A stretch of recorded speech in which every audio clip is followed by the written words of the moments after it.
c'est tout un monde entre vos oreilles. Radio Kédou, le journal, avec Sotelma Malitel.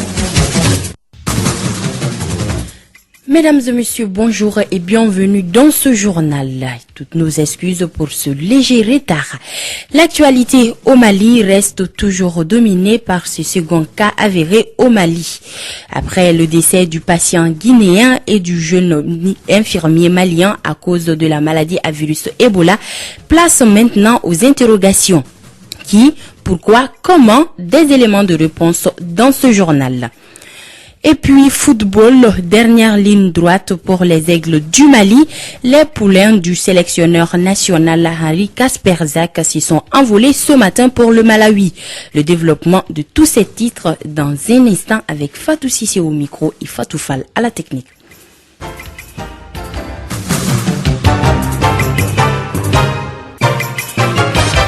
Mesdames et messieurs, bonjour et bienvenue. La patrie au menu d'une rencontre de 2 jours à Bamako. Le Haut Commissariat des Nations Unies pour les réfugiés tient depuis ce matin un séminaire sur ce phénomène qui touche ceux qui n'ont aucune nationalité. Il s'agira pour les participants de mettre l'accent sur la situation des apatrides au Mali, en Afrique de l'Ouest et dans le reste du monde. Une stratégie sur l'identification, la prévention et la réduction de l'apatride et de la protection des personnes apatrides sera élaborée à la fin des travaux. Nous vous proposons d'écouter Olivier Bert, représentant adjoint du HCR au Mali. Certains sont familiers avec ce concept, d'autres non. Qu'est-ce que l'apatridie ? Eh bien, comme on vous l'expliquera plus tard, c'est une situation dans laquelle se retrouve une personne sans aucune nationalité. C'est-à-dire que où que cette personne se rende, elle n'a aucune nationalité, elle est donc traitée comme un étranger partout. Et lorsqu'on se retrouve sans nationalité, vous comprenez bien qu'il est difficile d'ouvrir un compte en banque, qu'il est difficile d'inscrire ses enfants à l'école, qu'il est difficile de se soigner, de se marier, de voyager. C'est important. Pourquoi ? Parce qu'elle touche plus de 10 millions de personnes dans le monde, une estimation 750 000 en Afrique de l'Ouest, et donc elle nous concerne. Cet phénomène, l'apatridie, existe sur tous les continents. Elle survient soit en fonction des législations entre les États, en fonction de discrimination, mais en tout cas, c'est une chose qui préoccupe et qui peut affecter peut-être notre voisin, une personne qu'on a reçue, quelqu'un qu'on a toujours considéré comme malien, mais qui en fait n'a aucun document et qui de facto est apatride.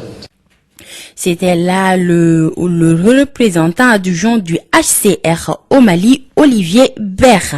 Actualité sur un tout autre plan, en bref, promotion du droit d'accès à l'eau potable, l'hygiène et l'assainissement.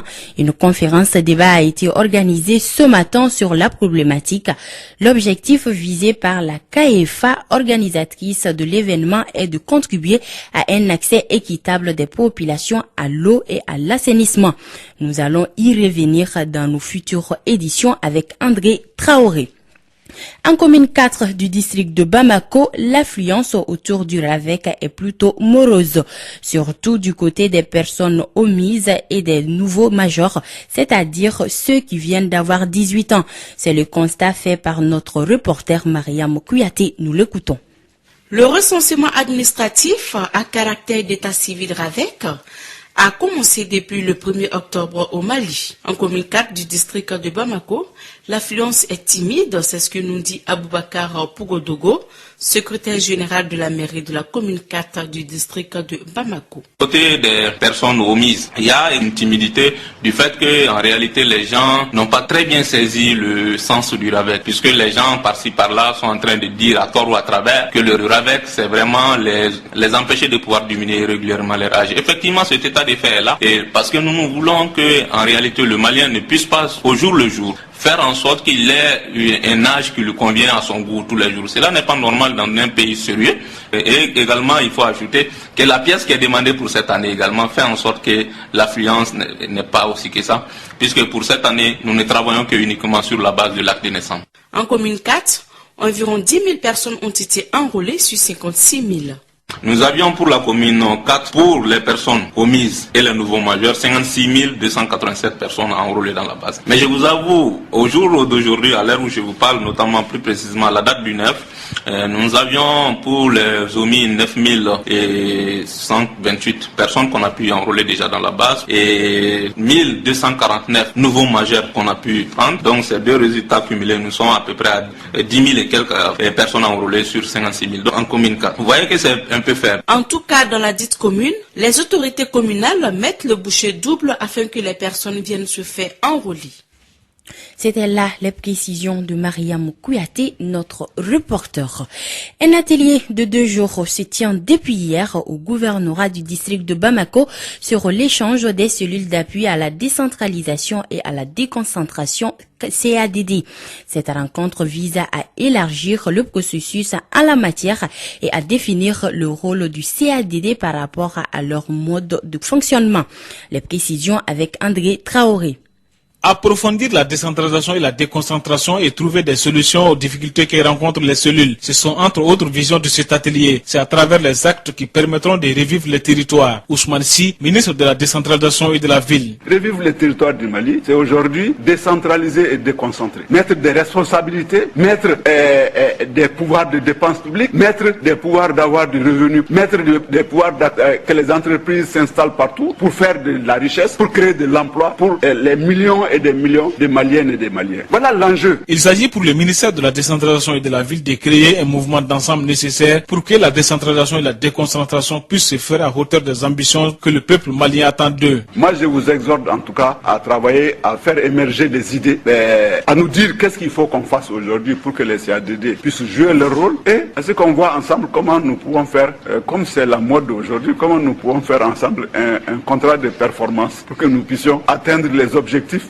qui nous ont été fixés le plus rapidement possible. Les participants échangeront sur l'état des lieux des CADD en faisant ressortir leurs forces et leurs faiblesses. La fin des travaux est prévue pour ce jeudi 13 novembre 2014.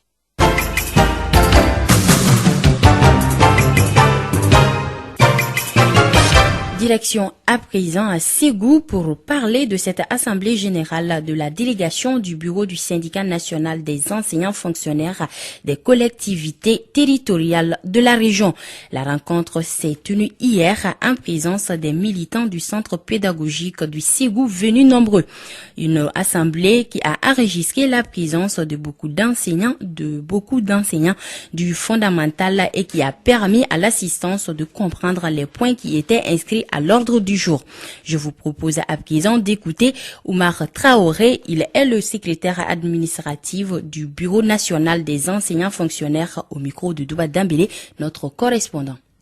C'est pour expliquer à nos camarades enseignants la fonction publique des collectivités. Qu'est-ce que la fonction publique des collectivités? Ce sera l'état d'intégration dans la fonction publique des collectivités, faire la situation de ceux qui ne sont pas encore intégrés et ceux qui sont intégrés. Parler aussi de la titularisation des CT6, des CT7. La situation des enseignants intégrés en 2010, leur avancement. Parce qu'il y a des enseignants qui sont intégrés en 2010 qui n'ont pas bénéficié de l'avancement de 2013 ni de 2014. Et puis l'état d'avancement de 2013.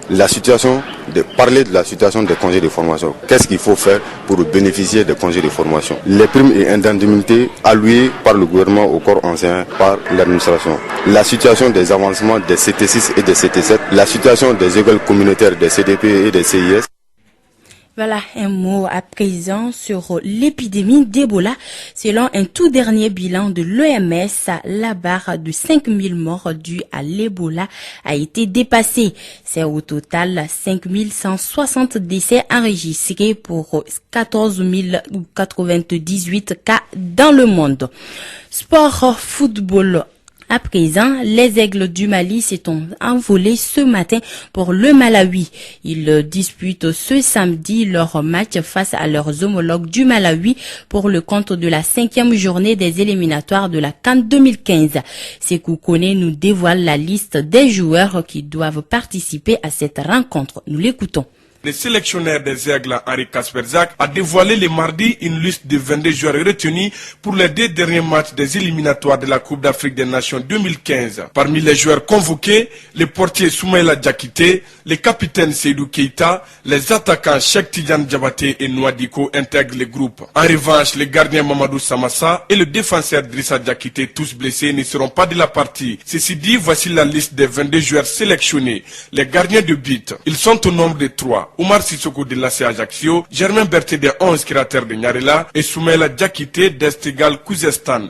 Les défenseurs, Adama Tamboura de Randers FC, Ousmane Koulibaly de Platanias, Idrissa Koulibaly d'Agadir, Salif Koulibaly de Toupissa Mazembe, Mohamed Oumar Konaté du Renaissance Sportif de Berkane, Fousseni Diawara du Tour FC. Les milieux de terrain ont pour nom Bakary Sako de Wolverhampton, Tongo Ahmed Doumbia de Toulouse Football Club, Mamoutou Ndiaye de Zultuvaregem, Bakay Traoré de Bourza Sport, Seydou Keita de l'AS Rome, Yakouba Silla de Kayseri RK Sport, Sigamari Diarra de Valenciennes, Sambou Yatabare de Guingamp. Enfin, les attaquants Cheikh Tidiane Diabaté de Bordeaux, Abdoulaye Diaby de Mouscron Pérou Velza, Moustapha Yatabari de Trabzonspor, Mohamed Traoré d'Elmérique du Soudan et Nouadiko de Wolverhampton. L'équipe a effectué hier mercredi sa première séance d'entraînement sur gazon synthétique au stade Mamadou Konaté.